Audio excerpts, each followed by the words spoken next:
فقد قال الله تبارك وتعالى في كتابه المجيد بعد أعوذ بالله من الشيطان الرجيم بسم الله الرحمن الرحيم وما أنفقتم من شيء فهو يخلفه وهو خير الرازقين وقال تبارك وتعالى آمنوا بالله ورسوله وأنفقوا مما جعلكم مستخلفين فيه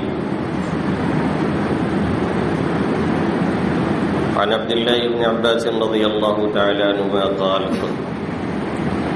كان رسول الله صلى الله عليه وسلم أجود ما يكون في رمضان من الريح المرسلة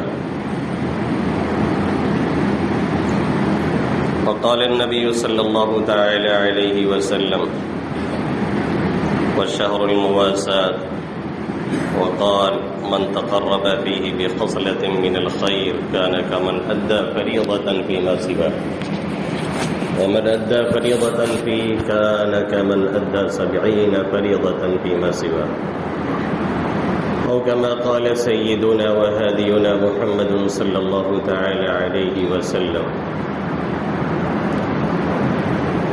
میرے محترم بزرگوں اور دوستوں،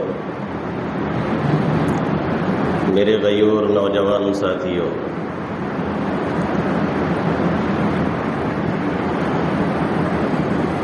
رمضان المبارک کا مبارک مہینہ اور اس کا یہ آخری عشرہ اور آخری عشرے کے چند ایام، یہ خود اللہ رب العزت نے رمضان کے روزوں کے بارے میں فرمایا ایام معدودات، گنتی کے چند دن ہیں، اور ان چند دنوں میں سے جب اکثر دن نکل گئے تو پھر بچا کیا ہے؟ یہ اس کے لیے ہے جو اس کی قدر کرتا ہے یا کوشش میں لگا رہتا ہے. باقی ناقدروں پہ یہ بہت بڑا پہاڑ ہے، ان کو بس اسی کی فکر لگی رہتی ہے کسی طرح سے یہ چلا جائے تاکہ ہم کھل کر کے خرافات کر سکیں.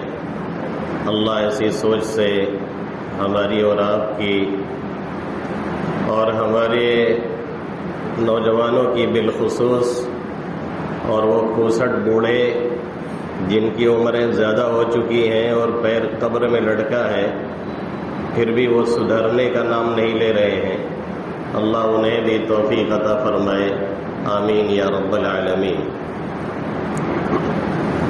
یہ وہ مہینہ ہے جس میں اللہ کی رحمت بندوں پر موسلادھار برستی ہے. یہ وہ مہینہ ہے جس میں بہانے بہانے سے اللہ مغفرت فرماتا ہے. یہ وہ مہینہ ہے جس میں جہنم کے قیدی بھی چھوڑ دیے جاتے ہیں. یہ وہ مہینہ ہے جس میں جہنم جس پہ واجب ہو چکی ہوتی ہے اللہ ان میں سے بھی بہت سے کو جہنم سے آزاد فرما دیتا ہے. اللہ ہمیں اور آپ کو پوری امت کو جہنم سے رہائی نصیب فرمائے، آمین یا رب العالمین. اب اس کے چند ایام بچے ہیں اور اس کا یہ چوتھا جمعہ ہے، اور اس کے بعد آخری جمعہ آئے گا جسے عوام الوداع کہتی ہے اور اس کے لیے نیا کپڑا بنتا ہے. ویسے لوگوں کی حالت کچھ پنکچر ہے، شاید نیا کپڑا کم بنا ہو. تو آخری جمعہ ہے جسے لوگ الوداع کہتے ہیں. الوداع والوداع کو کوئی حیثیت تو ہے نہیں، بہرحال وہ آخری جمعہ کی بات ہے. تو یہ چوتھا جمعہ ہے. جب رمضان میں جمعہ آتا ہے تو ایک طرف سید الشہور تمام مہینوں کا سردار چل رہا ہے، اور دوسری طرف جمعہ سید الایام تمام دنوں کا سردار ہے. دو فضیلتیں اکٹھا ہوتی ہیں تو اہمیت بڑھ جایا کرتی ہے. اب یہ رمضان کا مہینہ ہے، اس میں اہمیت ہر چیز کی، ہر نیک عمل کی اتنی بڑی ہوئی ہے کہ ہم اور آپ شاید اس کی طرف توجہ نہیں کرتے یا تصور نہیں کر پاتے ہیں.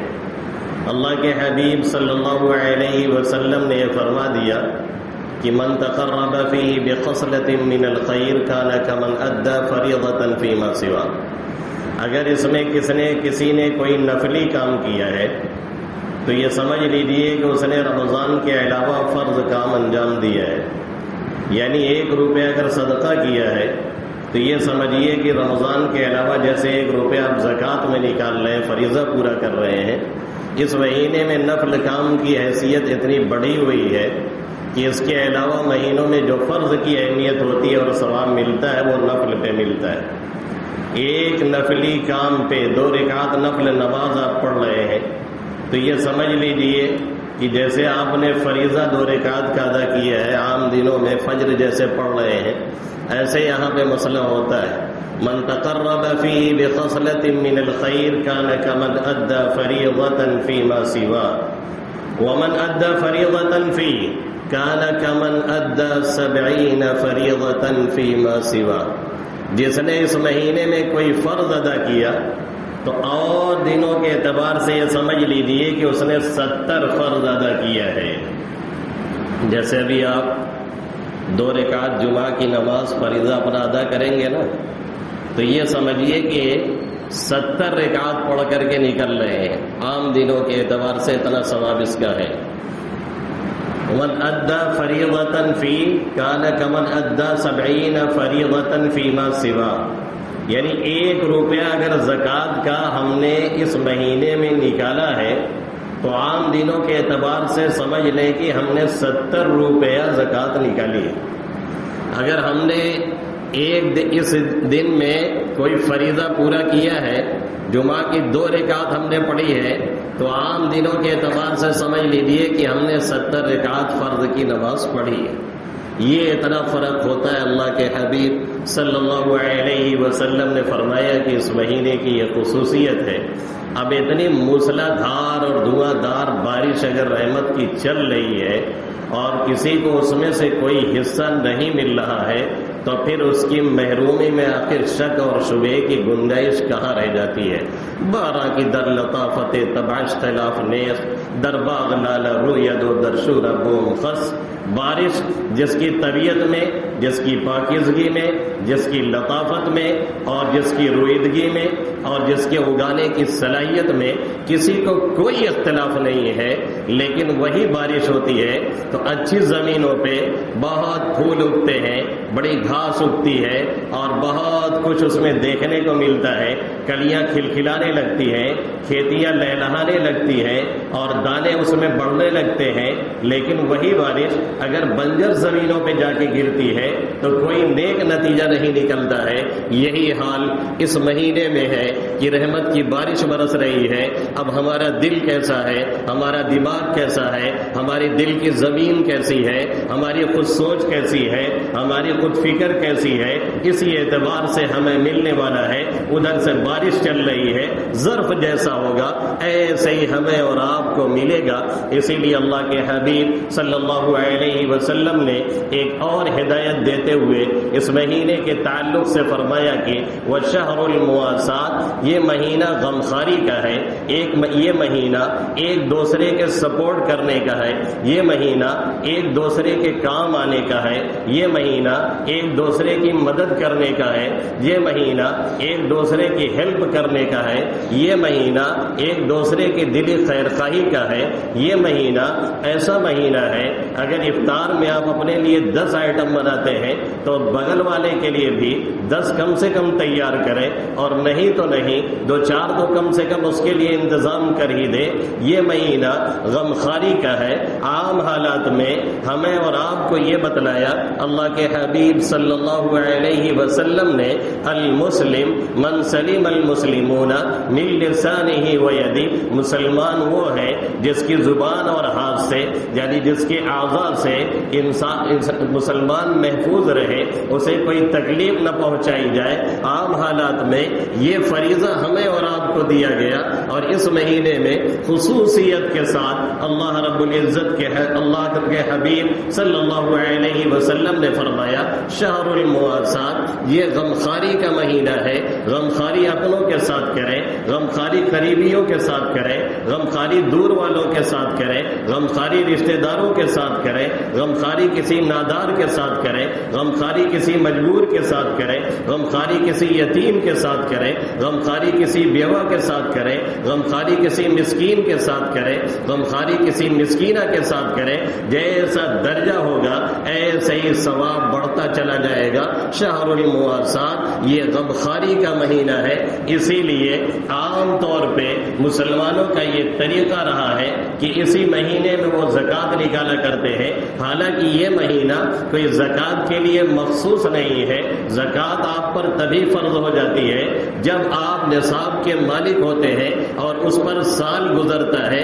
جیسے پچھلے سال رجب میں آپ نصاب کے مالک ہوئے تھے، تو اس سال رجب جب آئے گا اسی تاریخ میں آپ پر زکوٰۃ فرض ہو جائے گی اور زکوٰۃ دینا آپ پر ضروری ہو جائے گا۔ لیکن رمضان میں چونکہ زکوٰۃ کا ثواب، رمضان میں چونکہ صدقات کا ثواب، رمضان میں چونکہ اس طرح کی عبادتوں کا ثواب بہت بڑھ جایا کرتا ہے، اس لیے بہت سے لوگ رمضان میں زکوٰۃ نکالنا ضروری سمجھتے ہیں۔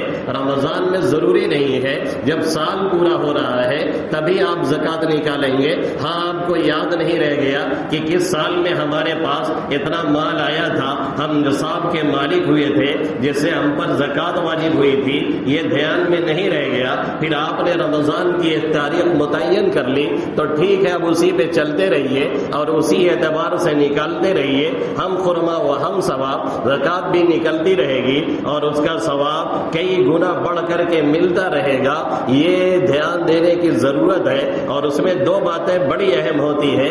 ایک تو زکوٰۃ کا نصاب، یہ ہمیں اور آپ کو عموماً پتہ نہیں ہوتا، بہت سے لوگ خلط مند کر دیتے ہیں اور بہت سے لوگ ناسمجھی کی وجہ سے زکوٰۃ ان پہ واجب ہوتی ہے پھر بھی نہیں نکالتے ہیں، اور جو نہیں نکالتے ہیں ان کے بارے میں اللہ قرآن مقدس میں فرماتا ہے والذین یکنزون الذهب والفضة ولا ينفقونها في سبيل الله فبشرهم بعذاب أليم۔ جو لوگ سونا اور چاندی، جو لوگ خزانہ جمع کر کے رکھتے ہیں، والذین یکنزون الذهب والفضة ولا ينفقونها في سبيل الله، اور راہ خدا میں اسے خرچ نہیں کرتے ہیں، انہیں دردناک عذاب کی خوشخبری سنائی جائے، انہیں دردناک عذاب کے تعلق سے بتا دیا جائے ولا ينفقونها في سبيل الله فبشرهم بعذاب أليم يوم يحمى عليها في نار جهنم فتكوى بها جباههم وجنوبهم وظهورهم هذا ما كنزتم لأنفسكم فذوقوا ما كنتم تكنزون۔ یہی سونا، یہی چاندی، یہی روپیہ، یہی پیسہ، یہی زیور، یہی تجارت کا سامان جو انہوں نے جمع کر کے رکھا تھا اور اس کا حساب لگا کر کے اس کی زکوٰۃ نہیں نکالی تھی، اسے جہنم کی آگ میں تپایا جائے گا، اور تپانے کے بعد پھر ان کے پیشانی کو داغا جائے گا، پھر ان کی پشت کو داغا جائے گا، پھر ان کے پہلو کو داغا جائے گا، کیونکہ زکوٰۃ نہ دینے والا، صدقہ نہ دینے والا، لوگوں سے اعراض کرنے والا اور لوگوں کی مدد سے بھاگنے والا عام طور پہ یہی طریقہ اختیار کرتا ہے۔ جیسے ہی دیکھا سفیر کو، جیسے ہی دیکھا مدرسے کے سفیر کو، اور جیسے ہی دیکھا کسی غریب کو، اور جیسے ہی دیکھا کسی نادار کو، پہلے پیشانی پہ سلوٹیں آتی ہے، پہلے چہرہ بنتا ہے، اور اس کے بعد جب وہ قریب پہنچتا ہے تو پھر پہلو تہی کرتا ہے، اور اس کے بعد اور قریب آتا ہے تو پھر پشت دکھا کر کے بھاگنے کی کوشش کرتا ہے۔ اس لیے ان تین اعضاء کا تذکرہ اللہ رب العزت نے قرآن مقدس میں کیا ہے، اور جن کے پاس ہے مال وہ نہیں دیتے ہیں، ان کا یہ حشر ہونے والا ہے۔ ایک ایک پائی سے اور ایک ایک وہی چونی اور اٹھنی کو جہنم کا انگارہ بنا کر کے اسے داغا جائے گا۔ اور جو لوگ سفیروں کی بے حرمتی کرتے ہیں اور سفیر بیچارے پہنچتے ہیں تو بہت سے لوگ پوچھتے ہیں آپ کا پرسنٹیج کتنا ہے، آپ کو ملنے والا کتنا ہے، آپ 50% پہ آئے ہیں، آپ کا جگاڑ کتنا ہے؟ میں آپ کو 80% دینے کے لیے تیار ہوں، آئیے ہماری رسید لیجئے اور دوڑیے اس رمضان میں روزہ رکھ کر کے، اور دیکھتے ہیں کون کتنا کلیجے والا اور کتنا جگر والا ہے۔ ان لوگوں سے سے کہہ دیا جائے اپنی آل اولاد کے لیے ایسے دوڑ کر کے جائیے، لے کر کے آئیے، خدا کی قسم کھا کر کے کہتا ہوں 99% لوگ تیار نہیں ہوں گے اس طرح سے جانے کے لیے۔ یہ دین کا مسئلہ ہے اور ایمان کا مسئلہ ہے، اور ہندوستان میں آپ کی بقا کا مسئلہ ہے، جس کے ذریعہ آپ بن سکتے ہیں، ہم بن سکتے ہیں۔ اور وہ 2-4 روپے جو آپ کے لگتے ہیں، اور کوئی حافظ اور کوئی مولوی جو تیار ہوتا ہے، اور آج ہندوستان کی تمام مساجد میں اتنے حافظ الحمدللہ مدرسے اور مکتب نے دے دیے ہیں کہ مساجد کم پڑتی ہے اور حافظ زیادہ پڑھتے ہیں۔ کسی کو ہال میں سنانا پڑتا ہے، کسی کو کسی کمرے میں سنانا پڑتا ہے۔ یہ کون کر رہا ہے؟ یہی مدرسہ ہے، یہی مکتب ہے۔ اور اگر آپ خوش نصیب ہیں تو آپ کا 2-4 روپیہ جو لگا ہے، کل قیامت میں یہی چیز آپ کے کام آنے والی ہے اور آپ کو جنت تک آسانی سے پہنچانے والی ہے۔ بیٹھے بیٹھائے جنت خرید لیجئے، اور اگر واقعتاً نہیں ہے، یا جو سفیر آپ کے سامنے گیا ہے اس پہ اطمینان نہیں ہے، آپ کو لگتا ہے کہ دھوکہ اور فراڈ کر رہا ہے، تو قرآن کریم نے ہر چیز کو سکھایا اور ادب بتایا۔ اللہ فرماتا ہے ایسے موقع پہ قول معروف ومغفرہ خیر من صدقۃ یتبعها اذى واللہ غنی حمید۔ آپ کہہ دیجئے بابا معاف کیجئے، آپ بھلی بات کیجئے، آپ مسکرا کے کہہ دیجئے ہمارے پاس نہیں ہے، آپ کہہ دیجئے ہمیں ابھی اطمینان نہیں ہے اس لیے ہم دے نہیں سکتے ہیں۔ ایک روزہ رکھے ہوئے سفیر کو 4 مرتبہ دوڑانا اور اس کے بعد 20 روپیہ بہت کاک کے نکال کے دینا، یہ اس روزہ دار کی بھی بے حرمتی ہے، اس سفیر کی بھی بے حرمتی ہے۔ اور اتنی کراہت کے ساتھ جو صدقہ یا خیرات ہو تو پھر اس میں برکت کہاں سے آئے؟ اسی لیے اللہ رب العزت نے فرمایا ایسے لوگوں کو داغ آ جائے گا، اور یہ جو مال ہے ہم اس کے مالک نہیں ہیں، یہ جو مال ہے ہم اس کے حقیقی مالک نہیں ہیں،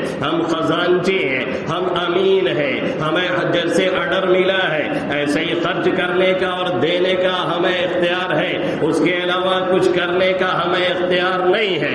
اللہ رب العزت قرآن مقدس میں فرماتا ہے آمینوا باللہ ورسولہ وانفقوا مما جعلکم مستخلفین فیہ۔ جو صاحب ایمان ہے وہ اس بات کا یقین کریں، جو صاحب ایمان ہے اللہ پر یقین رکھتے ہیں، انہیں اس بات کا یقین ہے کہ ہم یہ مالک نہیں ہے، ہم نے اس کو پیدا نہیں کیا ہے، ہم نے اپنے کو نہیں بنایا، اپنے مال کو نہیں بنایا ہے، یہ اللہ نے نوازا ہے اور اس نے دیا ہے، اس لیے وہ ہمارے حکم کے مطابق اس میں نائب بن کر کے خرچ کرتے ہیں، اور جیسے ہم نے کہا ہے ایسے دیتے اور عطا کرتے ہیں۔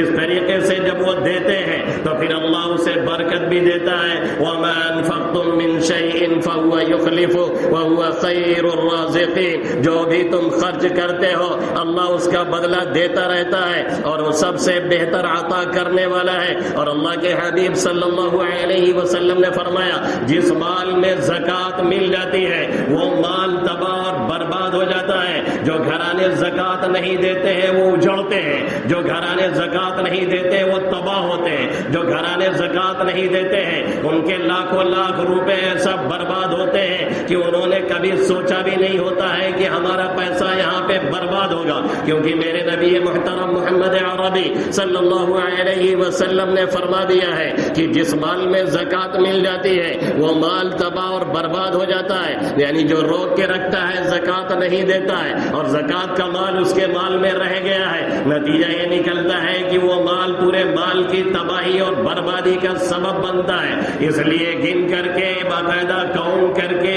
حساب کر کے دینا ضروری ہے۔ افسوس یہ ہے کہ ہمارے اور آپ کے اکثر علاقے زکوٰۃ پوری طرح سے نہیں ادا کرتے ہیں۔ اکثر گاؤں کا حال یہ ہے کہ شاید 10% 20% ٹھیک سے لوگ زکوٰۃ دیتے ہیں، ورنہ عام طور پہ نہیں دیتے ہیں۔ کتنے گھرانوں کا حال یہ ہے کہ 20-20 لاکھ کے زیور ان کے پاس ہے، لیکن سالہ سال گزر گئے، زکوٰۃ کے نام پہ انہوں نے ایک چونی بھی ادا نہیں کی ہے۔ جبکہ زکوٰۃ کے معاملے میں معاملہ یہ ہے کہ اللہ کے حبیب صلی اللہ علیہ وسلم نے فرمایا 7.5 تولہ سونا ہے اگر ملکیت میں، یا 52.5 تولہ چاندی ہے، یا اتنے کی مالیت آپ کے پاس ہے، یا اتنا سامان تجارت آپ کے پاس ہے، تو آپ پر زکوٰۃ واجب ہو جائے گی۔ اور سال کے شروع میں یہ تھا اور سال کے آخر میں بھی آپ کے پاس نصاب موجود ہے، سال کے شروع میں آپ کے پاس نصاب تھا، جیسے رمضان کے شروع میں آپ اس نصاب کے مالک تھے، اور اگلا رمضان آیا تو پھر بھی آپ کے پاس نصاب ہے۔ اب بیچ میں کتنا ڈاؤن ہوا، کتنا اپ ہوا، اس سے کوئی بات نہیں۔ ایک ایک روپے پہ سال گزرنا ضروری نہیں ہے، یہ بہت بڑی غلط فہمی ہے جو لوگ سمجھتے ہیں کہ ہر مال پہ سال گزرنا ضروری ہے۔ بیچ میں کتنا آیا گیا اس سے کوئی بحث نہیں ہے، شروع میں آپ نصاب کے مالک ہیں، جیسے ابھی شروع سال میں آپ 1 لاکھ کے مالک تھے، اور جب سال پورا ہوا ہے تو آپ 20 لاکھ کے مالک ہیں، تو پورے 20 لاکھ کی زکوٰۃ آپ کو جوڑ کے دینی پڑے گی۔ بیچ میں 50 لاکھ ہوا، بیچ میں 1 کروڑ ہوا، بیچ میں گھٹ کر کے 50,000 آیا، اس سے کوئی فرق نہیں ہے، پورے کی زکوٰۃ انسان کو نکالنی پڑے گی، اور نہیں نکالا جائے گا تو پھر وہ بددعا اللہ کے حبیب صلی اللہ علیہ وسلم کی۔ اور پھر یہ آیت کریمہ یاد رکھیے گا، اللہ کہہ رہا ہے کہ تباہی اور بربادی مقدر کر دی جائے گی، اور اسی مال سے ان کو داغا جائے گا اور چھوڑیں گے نہیں۔ فبشرهم بعذاب أليم يوم يحمى عليها في نار جهنم فتكوى بها جباههم وجنوبهم وظهورهم هذا ما كنزتم لأنفسكم فذوقوا ما كنتم تكنزون۔ اللہ کہے گا یہ وہ مال ہے جو تم نے جمع کیا تھا، اور جس کی زکوٰۃ تم نہیں دے رہے تھے، اور جسے گن گن کر کے تم رکھ رہے تھے، یہی مال ہے گنجا سانپ بنا کر کے مسلط کیا جائے گا، اور وہ ڈستا رہے گا، اور اس طرح سے اس کو عذاب ملتا رہے گا۔ اس لیے حساب لگائیے اور نکالیے، اس لیے حساب لگائیے اور دیجیے، اس لیے حساب لگائیے اور ادا کیجیے۔ یہ غمخواری کا مہینہ ہے، 1 روپیہ زکوٰۃ نکلے گی 70 روپے کے برابر ثواب ملے گا، 70 روپے نکلے گا 700 تک پہنچ جائیں گے، 700 نکالیں گے 7,000 تک پہنچ جائیں گے۔ آپ کا اس طرح سے بڑھتا رہے گا، پورا حساب لگا کر کے دیجیے۔ پھر ایک چیز آتی ہے صدقہ فطر۔ صدقہ فطر کس پہ واجب ہے؟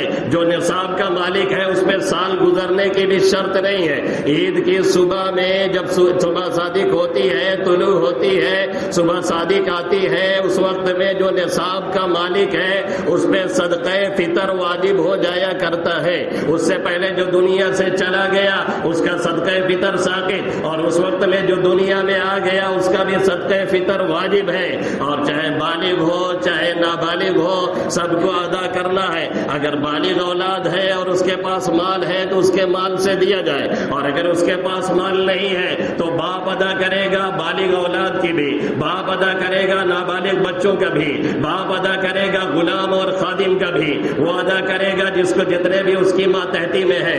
ہاں، لیکن بیوی کا صدقہ فطر آپ پر واجب نہیں ہے۔ اب گھر والے کہہ رہے ہیں تو بڑا گڑبڑ ہو گیا۔ اہلیہ کا صدقہ فطر آپ پر واجب نہیں ہے، وہ خود سے ادا کریں گی۔ اگر آپ نے دے دیا تو یہ آپ کا احسان ہے، ان کو احسان ماننا چاہیے، اور اگر آپ نہیں دے رہے ہیں وہ تو خود سے ادا کریں۔ وہ زیور سب سے زیادہ انہی کے پاس ہوتا ہے، وہی تو پھنساتی ہے مردوں کو، ورنہ تو عام طور پہ مردوں کو زکوٰۃ بھی نہ دینی پڑے، بیچارے اس حالت میں پہنچ جاتے ہیں۔ انہی کے زیور کی وجہ سے تو ہم لوگوں کو زکوٰۃ دینی پڑتی ہے، تو ایک مرتبہ ان سے کم فطرہ تو ادا کروا دیا کرے۔ تو یہ فطرہ پہ سال گزرنا شرط نہیں ہے، اسے صبح عید کی صبح میں جو ہے اس پر واجب ہو جائے گا، اس کو دینا ضروری ہے۔ اور ایک بہت اہم مسئلہ غور سے سن لیجیے، بہت سے لوگ عید کی نماز ہو جانے کے بعد صدقہ فطر ادا کرتے ہیں۔ یہ عام صدقہ ہوتا ہے، پھر صدقہ فطر نہیں ہوتا۔ دینا تب بھی ضروری ہے، لیکن پھر عام صدقہ میں اس کا شمار ہوتا ہے، صدقہ فطر نہیں ہوتا۔ عید کی نماز سے پہلے دینا ضروری ہے۔ اللہ کے حبیب صلی اللہ علیہ وسلم عید کی نماز سے پہلے دیا کرتے تھے، اور دینے کا آپ نے حکم فرمایا ہے، اس لیے پہلے اسے ادا کر دے۔ اور ایک بات اور سن لے، بہت سے لوگ پوچھتے ہیں کہ مولانا ہم کویت میں ہیں، ہم قطر میں ہیں، ہم بحرین میں ہیں، ہم عمان میں ہیں، ہم مسقط میں ہیں، ہم خسقط میں ہیں، تو ہمارا صدقہ فطر کیسے ادا کیا جائے؟ ہم یہاں سے ادا کریں یا انڈیا کے اعتبار سے ادا کریں؟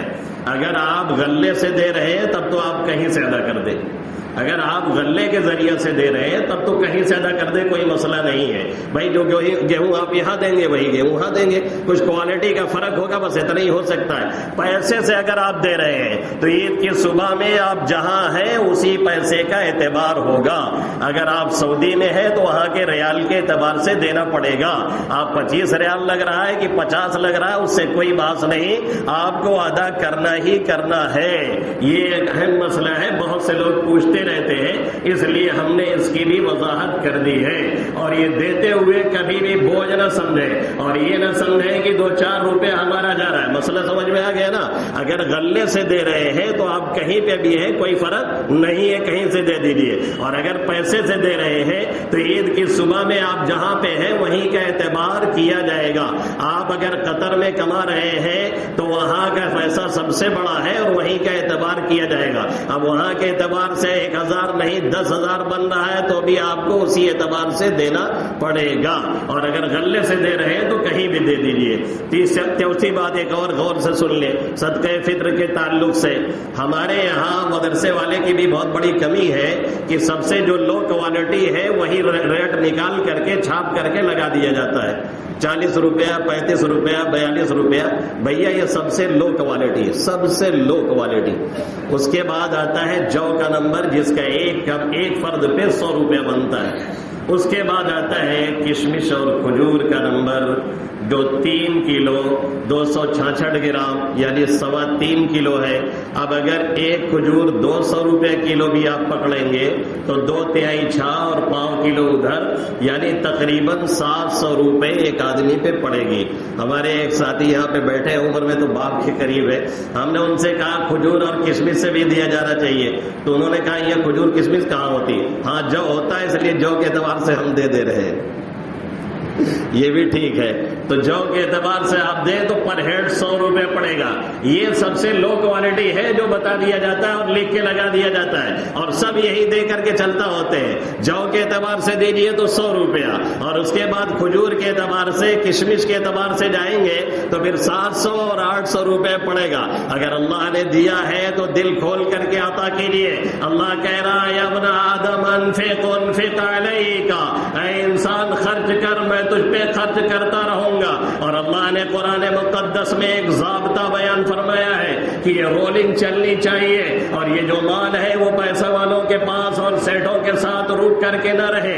اگر یہ رکتا ہے تو ان کے اندر حرص پیدا ہوتی ہے، یہ انہیں بھی برباد کرتا ہے، پھر غربا اور مساکین کو بھی برباد کرتا ہے۔ پھر نتیجہ یہ نکلتا ہے کہ ملک کی معیشت چرمراتی ہے اور بیٹھنا شروع ہوتی ہے۔ دور منموہن میں جب عالمی مندی چل رہی تھی تب بھی ہندوستان میں معیشت اور اکنامک کافی مضبوط تھی، اس لیے کہ مارکیٹ کو انہوں نے بالکل اوپن کر دیا تھا، اور منموہن جی ماہر معاشیات تھے تو انہوں نے کچھ سمجھ رکھا تھا، اور کوئی اللہ کا نیک بندہ رہا ہوگا جس کی دعائیں کام کر رہی تھی، تو نتیجہ یہ نکلا تھا کہ ہر شخص کے پاس اتنے پیسے تھے کہ کہیں کرکٹ ہو رہا ہے، کہیں والی بال ہو رہا ہے، کہیں کبڈی ہو رہی ہے، کہیں ادھر پھینکا جا رہا ہے، اور مارکیٹ میں لوگ نکلتے تو ایک سامان کے بجائے 3 سامان خریدتے تھے۔ اب لوگ نکل رہے ہیں تو جو ضرورت کا ہے اس میں بھی کٹوتی مار کر کے واپس چلے جا رہے ہیں۔ یہ حالت لوگوں کی ہو چکی ہے۔ اللہ رب العزت نے قرآن مقدس میں فرمایا ما فاء اللہ علی رسولہ من اہل القرى فللہ وللرسول ولذی القربى والیتامى والمساکین وابن السبیل کی لا یکون دولة بین الاغنیاء منکم۔ قرآن کوئی معاشیات کی کتاب نہیں ہے، لیکن جا بجا اللہ نے معاشیات کا وہ نظام بتایا ہے اور وہ طریقہ بتایا ہے کہ اگر قرآن مقدس کے معاشی نظام کو دنیا سمجھ لے تو انشاءاللہ کبھی بھی مندی نہیں آ سکتی ہے۔ اللہ اس میں کہہ رہا ہے کہ یہ جو پیسے مل رہے ہیں اس میں غریبوں کا حق ہے، مسکینوں کا ہے، بیواؤں کا ہے، یتیموں کا ہے، فقیروں کا ہے، اس کی رولنگ جاری رہنی چاہیے۔ اللہ پھر آگے کہتا ہے تاکہ یہ دولت لوگوں کے درمیان اور سیٹوں اور پیسے والوں کے درمیان لپک کر کے اور ٹہل کر کے رہ نہ جائے۔ جیسے خون بدن میں گردش کرتا ہے اور دوڑتا ہے تو بی پی صحیح رہتا ہے، ہارٹ صحیح رہتا ہے، اور منجمد ہونے لگے تو پھر صحت بگڑ جائے اور ہو سکتا ہے قبر میں اتر جائے۔ ایسے ہی اگر پیسے کا انجماد ہوتا ہے تو پھر معاشی نظام چرمراتا ہے اور لوگ بھوکے مرتے ہیں، اور کچھ لوگوں کے اندر حرص اور ہوس پیدا ہوتی ہے۔ پھر نتیجہ یہ نکلتا ہے کہ ان کی دنیا اور آخرت بھی خراب ہوتی ہے، اور اور دوسرے بھی پریشان ہوتے ہیں. ایک چھوٹا سا واقعہ کوٹ کر کے بات پوری کر دو. ایک صاحب گئے ہوٹل میں، رولنگ کیا ہوتی ہے وہ سمجھنے کے لیے، یہ واقعہ سنیں گے تو بہت آسانی سے سمجھ میں آ جائے گا یہ ہوتی کیا ہے. ایک صاحب گئے ہوٹل پہ روم بک کرانے کے لیے، ہمیں یہاں پہ ٹھہرنا ایک دن کے لیے. اس نے کہا ٹھیک ہے ایک دن کا 5,000 لگے گا. انہوں نے 5,000 وہاں پہ دیا اور کہنے لگے ٹھیک ہے شام میں یا کل آئیں گے. 5,000 ہوٹل والے کو ملا. اس نے بلایا پرچون والے کو، کہا 5,000 آپ کا باقی تھا، یہ 5,000 آپ اپنا پکڑ لیجئے، لے لیجئے. اس نے 5,000 لیا اور 5,000 لینے کے بعد اس نے ڈیری والے کو بلایا اور اس کے پاس گیا، کہا 5,000 اب آپ کا باقی تھا، یہ 5,000 آپ اپنا لے لیجئے. جب اس کو 5,000 روپے ملا تو گیا سبزی والے کے یہاں، اس سے پوچھا تمہارا حساب کتنا ہے؟ اس نے کہا ہمارا حساب جوڑ جاڑ کر کے 5,000 بنتا ہے. اس نے کہا یہ 5,000 آپ پکڑ لیجئے. پھر اس کو یاد آیا کہ ہوٹل والے سے ہم نے 5,000 لیا تھا. پھر وہ سبزی والا لوٹ کر کے 5,000 ہوٹل والے کو دے کر کے چلا آیا. اس میں ملا کسی کو کچھ نہیں، لیکن سب کا کام بن گیا. یہی ہے معاشی نظام اور گردش جو اللہ ہمیں اور آپ کو سمجھانا چاہ رہا ہے. کاش ہمیں سمجھ میں آ جائے. اللہ رب العزت ہمیں صدقہ و خیرات کرنے کی توفیق عطا فرمائے، ہر ایک کے ساتھ آسانیوں کو معاملہ فرمائے. جو ایام بچے ہیں اللہ اس کی قدر کی توفیق عطا فرمائے. جو ایام گزر چکے ہیں اس میں جو غلطیاں ہوئی ہیں اللہ اسے معاف فرمائے، اور جو شب قدر اگر جا چکی ہے اللہ اس میں حصہ لگائے. اور باقی ہے ابھی 4 راتیں. آج 22واں روزہ ہے، 23ویں رات، 24واں روزہ 25ویں رات، 26واں روزہ 27ویں رات، 28واں روزہ 29ویں رات. یہ 4 راتیں اور بچی ہیں. اللہ اس میں عبادت مقبولہ نصیب فرمائے. اور ایک اعلان اور، عالم اسلام کی ورلڈ لیول کی مشہور شخصیت اور آل انڈیا صدر مسلم پرسنل لا بورڈ اور ناظم نزوۃ العلماء مولانا رابع حسنی ندوی علیہ الرحمہ کا کل شام میں انتقال ہو گیا. انا للہ و انا الیہ راجعون. اللہ جنت الفردوس میں انہیں اعلیٰ مقام عطا فرمائے، کروٹ کروٹ جنت نصیب فرمائے. لواحقین کو صبر جمیل عطا فرمائے اور امت کو نعم البدل عطا فرمائے. یہ لوگ ایسے تھے جو نگینے تھے اور امت کے لیے بہت بڑا سایہ تھے. ایک ایک کر کے جا رہے ہیں اور ایسا خلا چھوڑ رہے ہیں کہ وہ خلا پر ہوتا نظر نہیں آتا. ملت یتیم ہوتی جا رہی ہے. دعا فرمائے ملت کو کوئی قائد، کوئی رہبر ایسا ملے جو کشتی بھور میں چل رہی ہے اسے نکال کر کے بھور سے باہر ساحل پہ لگا دے. آمین یا رب العالمین. وما علینا الا البلاغ المبین.